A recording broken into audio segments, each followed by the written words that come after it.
একটি ঘন জঙ্গলে একদল প্রাণী বাস করত। জঙ্গলের প্রাণীরা একসঙ্গে বসবাস করে, তাদের মধ্যে আছে এক ছোট নেকড়ে যার নাম মিলো। মিলো অন্য সবার মতো নয়, সে সবজি খেতে পছন্দ করে না। তার প্রিয় খাবার হল মাংস, বিশেষ করে রোস্ট। একদিন বনের সব প্রাণী সিদ্ধান্ত নিয়ে একটি দুর্দান্ত বনভোজনের আয়োজন করার। বনভোজের জন্য প্রতিটি প্রাণীকে নিজস্ব থালা আনতে হবে। মিলো তার প্রিয় মাংস আনার সিদ্ধান্ত নেয় এবং সবজি উপেক্ষা করে।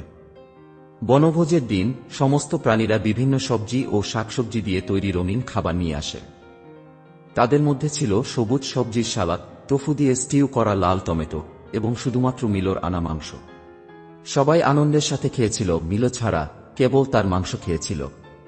এই সময়ে একটি বৃদ্ধ বিড়াল, যাকে সবাই জেরি নামে চিনত, অনুষ্ঠানস্থলে প্রবেশ করল এবং মিলোর খাদ্যাভ্যাস লক্ষ্য করল। জেরি মিলোকে নরম সুরে জিজ্ঞেস করল, ছোট নেকড়ে, তুমি সবজি খাও না কেন?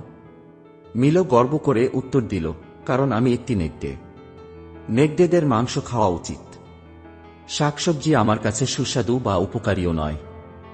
বুড়ো বিড়াল হালকা হেসে বলল, কিন্তু শাকসবজি না খাওয়ার কুফল কি জানো? মিলো মাথা নাড়ল, এই সমস্যার কথা সে কখনো ভাবেনি।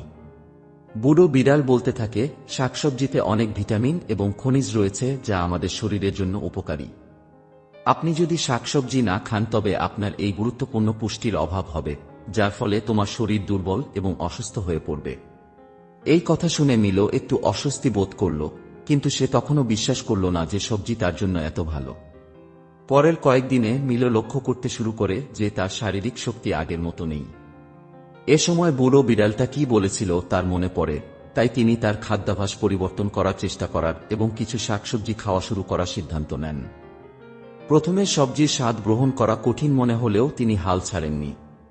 ধীরে ধীরে তিনি বিভিন্ন সবজি চেষ্টা করতে শুরু করলেন এবং দেখলেন যে কিছু আসলে বেশ সুস্বাদু। কয়েক সপ্তাহ পরে মিলো অনুভব করল যে তার শক্তি ফিরে এসেছে এবং তার চুল আরও সুন্দর হয়ে উঠেছে। সে আর আগের মতো মাংস খায় না, তবে প্রতিটি খাবারের সাথে কিছু শাকসবজি খায়। কয়েকদিন পর বনে আরেকটি বনভোজন ছিল এবং মিলো নিজের তৈরি করা সবজির মাংসের রোল নিয়ে এসেছিল। মিলোর পরিবর্তনে সব প্রাণী অবাক হয়ে গেল। সবাই তার পরিবর্তন দেখে খুশি হল এবং মিলোর নতুন স্বাস্থ্যের জন্য তাকে অভিনন্দন জানাল। এভাবেই মিলো বুঝতে পারল যে শুধুমাত্র মাংস নয়, শাকসবজি খাওয়াও শরীরের জন্য কতটা জরুরি। তিনি শিখলেন, একজন প্রাণী যতই শক্তিশালী হোক না কেন, সঠিক পুষ্টির অভাবে সে দুর্বল হয়ে পড়তে পারে। এই গল্প আমাদের শিখিয়েছে যে আমাদের খাদ্যাভ্যাসে বৈচিত্র্য থাকা উচিত এবং সব ধরনের পুষ্টি গ্রহণ করা উচিত।